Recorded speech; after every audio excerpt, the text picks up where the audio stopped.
He called me a garbage collector, said I was just the guy who picks up trash for rich people on planes. Then he uninvited me from his wedding. My own brother. He didn't know I owned the fleet. I wasn't shocked. I'd seen it coming slowly, then all at once. But when our parents nodded and said, "Well, he's not wrong," I stopped pretending we were family. I smiled quietly. Fine, we have no relationship now. 3 years passed. Then he saw my wedding on national TV in Monaco, private island.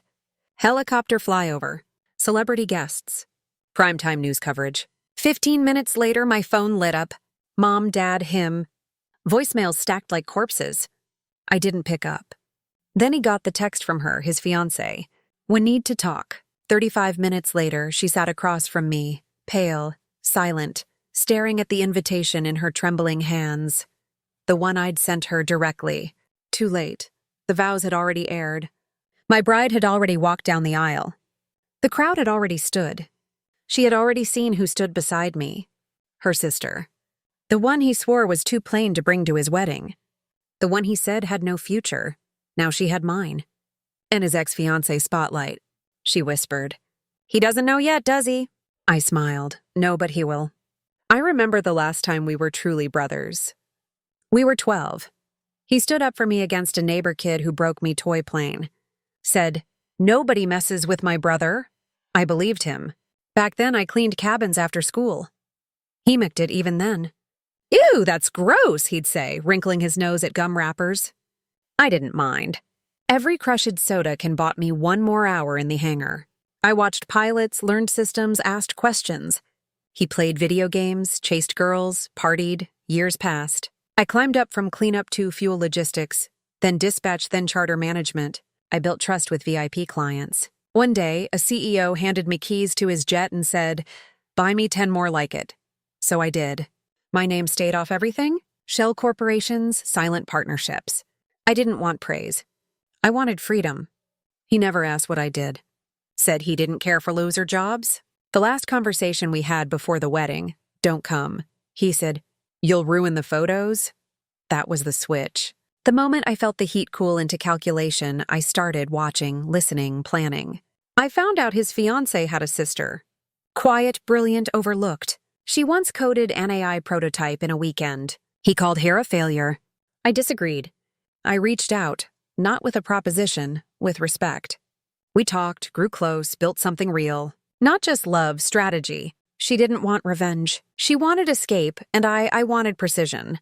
The wedding was built like an operation. Every guest flown in privately, every detail curated. When Vogue asked to feature it, I approved subtly, anonymously. I knew he read that magazine, knew he'd see it. He didn't recognize her at first. She wore confidence now. Power. The very things he said she'd never have. And when the camera panned to my best man, his old college roommate, the one he cheated out of startup equity, that was just the appetizer. I made sure he found out not from the TV but from the venue email.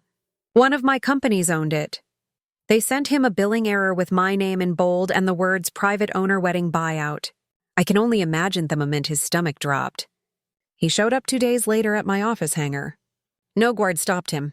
I wanted him to come. He stormed in, red-eyed, voice cracking. "You married her? You paraded our family on TV." I stayed seated, calm, in control. "You cut me out first," I said. "Remember? I was trash to you." I gestured to the window behind me. The tarmac. 3 jets shimmered under the floodlights. "My trash runs the skies now." His voice broke. "Mom and Dad are humiliated." I laughed once. Low. "Good. They taught you to believe you were royalty, but they raised a king in the dirt." Hestered at me, hollowed out. Then he said it quiet like a child. "She replaced me." I stood, walked up to him. "No," I said. "You erased yourself. You thought you were the only one who mattered. Now the world's watching someone better." The call stopped after that. The family group chat died in silence. I didn't need to explain myself. Didn't need to gloat. They saw the photos, heard the toasts, felt the shift in the room, the world. My wedding wasn't just love. It was the full display of a life earned, not inherited. Of power built quietly, of revenge served in high definition, broadcast at golden hour. Now sometimes I still see their numbers light up. I don't block them. I let them call. Let them remember who I was and what they lost. Because I don't want an apology. You want silence. And they've given me exactly that.